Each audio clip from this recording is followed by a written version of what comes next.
Okay, my name's John, John Brown. I had colorectal surgery in Royal Lancaster Infirmary in December last year. I had that movie prep to start with, which I had all kinds of stories saying that it was difficult to drink.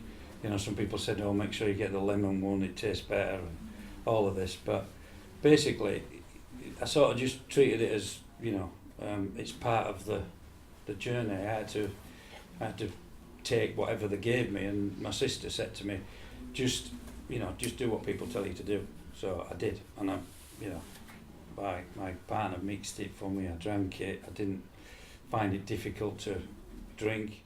So when I arrived at the hospital, I treated it a bit like checking in a hotel. I'd never been in hospital before. I didn't know what to expect. So we just basically went up to the ward. I explained who I was. They said, oh yeah, we've been expecting you. They took me down to a bed, asked me which bed I would like, and I chose the end one. And then, because I've never been in hospital before, I didn't know what to expect. Do you go get changed in the changing room? Do you get changed at the side of the bed? Do I put my pyjamas on now? All that kind of thing. And basically just sort of, they stayed with me for quite a while I was just getting myself sorted out and unpacking and things. But I met a nurse, and I can't for the life of me remember her name. She was absolutely fantastic. She settled me down, explained what was going to happen. So my first, visit, my first sort of introduction to a hospital ward was fairly straightforward. When my wife and my sister left, that's probably the worst night I think I've ever had, because not being in a hospital ward before, there was people coughing, there was people being attended to, there was you just basically don't sleep, for the whole night. And I was constantly thinking about, the following day, because I knew my operation was around about 9 o'clock, and the night sort of dragged a little bit. And then before I knew it, one of the theatre nurses came up, and everything really kicked off pretty fast then. So I was measured for socks, which was a weird experience. Long socks, I'll never forget it.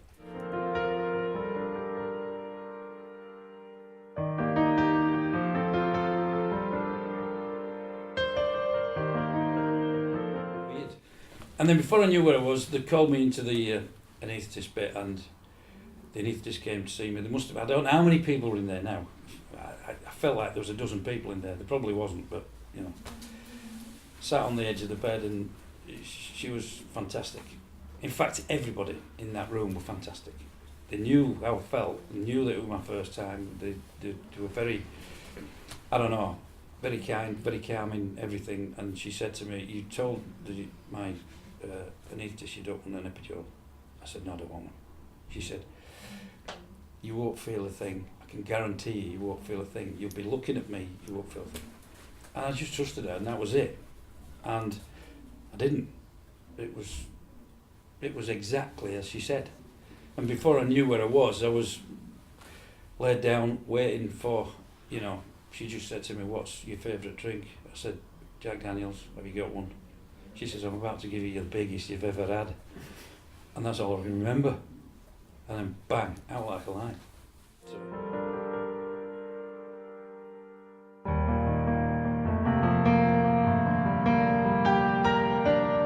I woke up, and all I could do, I put my hands underneath the blanket, and I was feeling down the sides. Have I got a bag? Is there a bag there? And there wasn't. And then I spotted Mr. Raymond, the consultant. He was stood at the end, and he just said, there isn't one. But I've taken a good section. I just said, did you get it all? Did you get everything? And he said, yeah, I've got everything. Be fine. Didn't have any pain, no nausea, no, nothing really. Just exceptionally tired. It sounds a bit weird, but I felt really good. I felt great because I'd got over it. I'd sort of had this operation, didn't realise the importance of it, but I'd had an operation, first ever, and come through it and sort of felt good. In fact, I even did a selfie with me like that and sent it to a couple of my mates, because I said, I'm out. you know, made it. It wasn't as grim and as gruesome as they'd sort of made out, because one of the things that they'd said to me was that after the second day I will probably have a lot of pain and you know, won't be able to move. But in actual fact, I didn't have that. I mean, in the second day, I was out of bed. You sort of got to make yourself, you know, nobody comes to you and say, you should get out and do whatever. I had to sort of make myself do it. But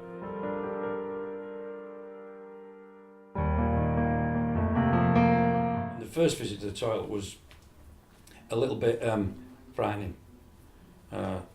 I'd figured that I was getting rid of a lot of the fluid that pumped into me while they were doing the operation, so that was a little bit frightening. But I'd sort of figured it must have been something to do with the operation. I'm just going to get used to that. And then after that, I sort of found myself going to the toilet a little bit more often because I wanted to try and get rid of it. And that was sort of the second day. I did eat something on the second day, and that seemed to be all right because Mr. Raymond had visited me and said, I said, is there anything I shouldn't eat? And he said, no, you can eat everything, anything that you want to eat, can eat. So I did, and by the end of the second day, I've been to the toilet a few times. I was sat out of bed, bit awkward walking around with a catheter bag, but you know, did get used to that after a while. I can remember at the end of the second day going to the toilet and woo, I had a poo, and it was like normal. Woo, big step, you know. So I was quite happy. Second day I was thought, hey, look at that. Yeah, the staff at the hospital were fantastic. The sisters, the nurses, everybody. I'd call them a team of angels because that's what they are. They were just absolutely fantastic throughout, and made the experience they had in hospital, well, not pleasurable, but certainly pleasant. And they were, they explained everything fully. And as we come up to the time of my discharge, I think the biggest thing was the fact that they explained what I would be doing and what I needed to do with my medication. One of the medications was to have an injection in my stomach, which was frightening. I mean, it's bad enough someone injecting you, but having to do it yourself is a bit frightening. But then when I had to prove I had to do it, I had to prove to the sister I could do it before the discharge her. So I had to do it my own. And after I finished, I thought, oh, that was not bad. that wasn't too bad. So yeah, I got a list of telephone numbers from all the people that I needed to speak to. Any support I needed. They even said, you know, if you feel like you need to come back to the hospital, don't even ring. Just turn up, come to the ward, and we'll sort you out. But I sort of put myself on a bit of a treadmill to get through that fairly fast, you know, so I could get back to normal as fast as I could.